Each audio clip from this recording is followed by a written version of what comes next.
यूहन्ना अध्याय 5। इन बातों के पश्चात यहूदियों का एक पर्व हुआ और यीशु यरूशलेम को गया। यरूशलेम में भेड़ फाटक के पास एक कुंड है जो इब्रानी भाषा में बैतसैदा कहलाता है। उसके 5 ओसारे हैं। इनमें बहुत से बीमार, अंधे, लंगड़े और सूखे अंग वाले पानी के हिलने की आशा में पड़े रहते थे, क्योंकि नियुक्त समय पर परमेश्वर के स्वर्गदूत कुंड में उतरकर पानी को हिलाया करते थे। पानी हिलते ही जो कोई पहले उतरता वह चंगा हो जाता था, चाहे उसकी कोई बीमारी क्यों ना हो। वहाँ एक मनुष्य था जो 38 वर्ष से बीमारी में पड़ा था। यीशु ने उसे पड़ा हुआ देखकर और यह जानकर कि वह बहुत दिनों से इस दशा में पड़ा है, उससे पूछा, क्या तू चंगा होना चाहता है?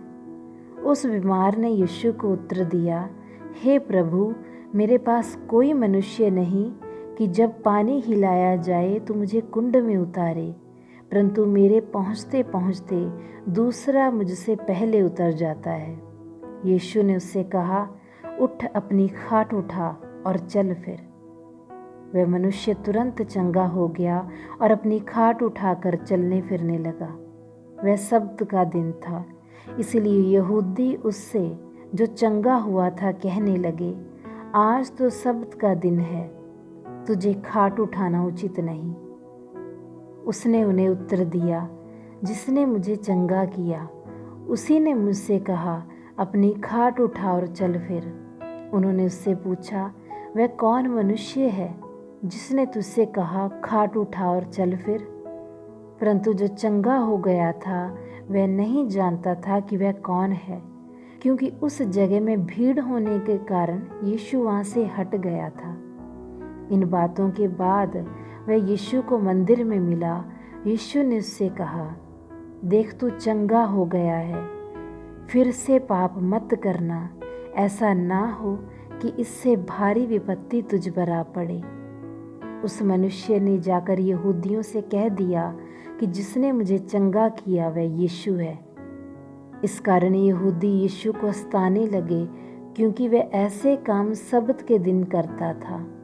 इस पर यीशु ने उससे कहा, मेरा पिता अब तक काम करता है और मैं भी करता हूँ। इस कारण यहूदी और भी अधिक उससे मार डालने का प्रयत्न करने लगे, क्योंकि वह न केवल सब्त के दिन की विधि को तोड़ता, परंतु परमेश्वर को अपना पिता कहकर अपने आप को परमेश्वर के तुल्य भी ठहराता था। इस पर यीशु ने उनसे कहा, मैं तुमसे सच सच कहता हूँ, पुत्र आप से कुछ नहीं कर सकता, केवल वह जो पिता को करते देखता है, क्योंकि जिन जिन कामों को वह करता है उन्हें पुत्र भी उसी रीति से करता है, क्योंकि पिता पुत्र से प्रीति रखता है, और जो जो काम वह आप करता है वह सब उसे दिखाता है, और वह इनसे भी बड़े काम उसे दिखाएगा, ताकि तुम अचंभा करो। जैसा पिता मरे हुओं को उठाता और जिलाता है, वैसा ही पुत्र भी जिन्हें चाहता है उन्हें जिलाता है। पिता किसी का न्याय नहीं करता, परंतु न्याय करने का सब काम पुत्र को सौंप दिया है, कि सब लोग जैसे पिता का आदर करते हैं वैसे ही पुत्र का भी आदर करें। जो पुत्र का आदर नहीं करता वह पिता का, जिसने उसे भेजा है, आदर नहीं करता। मैं तुमसे सच सच कहता हूँ, जो मेरा वचन सुनकर मेरे भेजने वाले पर विश्वास करता है, अनंत जीवन उसका है, और उस पर दंड की आज्ञा नहीं होती, परंतु वह मृत्यु से पार होकर जीवन में प्रवेश कर चुका है।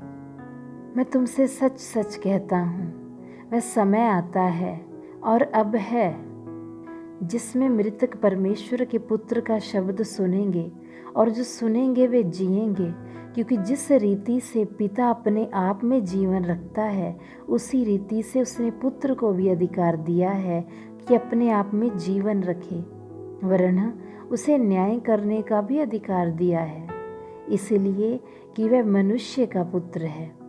इससे अचंभा मत करो, क्योंकि वह समय आता है कि जितने कब्रों में हैं वे उसका शब्द सुनकर निकल आएंगे। जिन्होंने भलाई की है वे जीवन के पुनरुत्थान के लिए जी उठेंगे, और जिन्होंने बुराई की है वे दंड के पुनरुत्थान के लिए जी उठेंगे। मैं अपने आप से कुछ नहीं करता, जैसा सुनता हूँ वैसा न्याय करता हूँ, और मेरा न्याय सच्चा है, क्योंकि मैं अपनी इच्छा नहीं परंतु अपने भेजने वाले की इच्छा चाहता हूँ। यदि मैं आप ही अपनी गवाही दूँ तो मेरी गवाही सच्ची नहीं, एक और है जो मेरी गवाही देता है, और मैं जानता हूँ कि मेरी जो गवाही वह देता है वह सच्ची है। तुमने यूहन्ना से पूछवाया और उसने सच्चाई की गवाही दी है, परंतु मैं अपने विषय में मनुष्य की गवाही नहीं चाहता। तो भी मैं ये बातें इसलिए कहता हूँ कि तुम्हें उद्धार मिले। वह तो जलता और चमकता हुआ दीपक था, और तुम्हें कुछ देर तक उसकी ज्योति में मगन होना अच्छा लगा, परंतु मेरे पास जो गवाही है वह यूहन्ना की गवाही से बड़ी है, क्योंकि जो काम पिता ने मुझे पूरा करने को सौंपा है, अर्थात यही काम जो मैं करता हूँ, वह मेरे गवाह हैं कि पिता ने मुझे भेजा है, और पिता जिसने मुझे भेजा है उसी ने मेरी गवाही दी है। तुमने ना कभी उसका शब्द सुना और ना उसका रूप देखा है, और उसके वचन को मन में स्थिर नहीं रखते, क्योंकि जिसे उसने भेजा तुम उसका विश्वास नहीं करते। तुम पवित्र शास्त्र में ढूंढते हो, क्योंकि समझते हो कि उसमें अनंत जीवन तुम्हें मिलता है, और यह वही है जो मेरी गवाही देता है।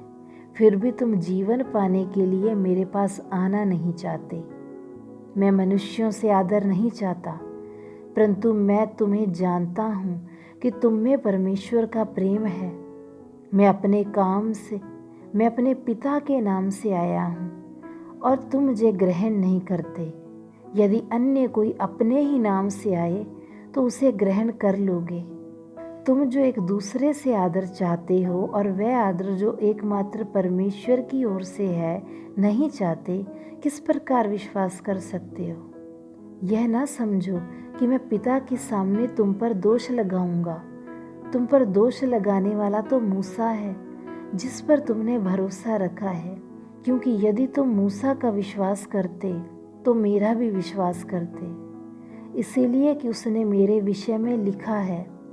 परंतु यदि तुम उसकी लिखी हुई बातों पर विश्वास नहीं करते तो मेरी बातों पर कैसे विश्वास करोगे?